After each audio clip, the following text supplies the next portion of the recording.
Hello maya's, veg soup చేసుకుందాం రండి.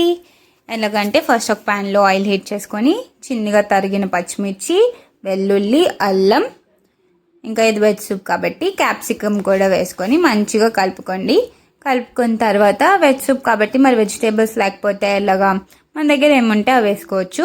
నేనైతే ఫస్ట్ క్యాబేజ్ చిన్నగా తరిగేసి వేసుకున్నాను. సూప్ కాబట్టి తినేలా ఉండాలి కాబట్టి చిన్నగా వేసుకుంటే బాగుంటుంది.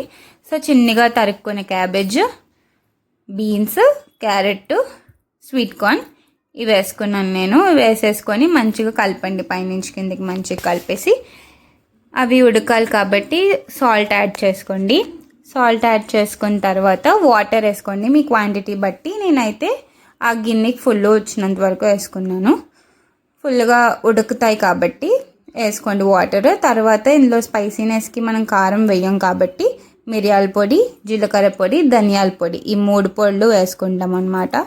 ఈ 3 వేసుకొని మంచిగా కలిపేసి కాసేపు అలా మీడియం ఆర్ హై ఫ్లేమ్లో ఉంచి బాగా ఉడికించండి.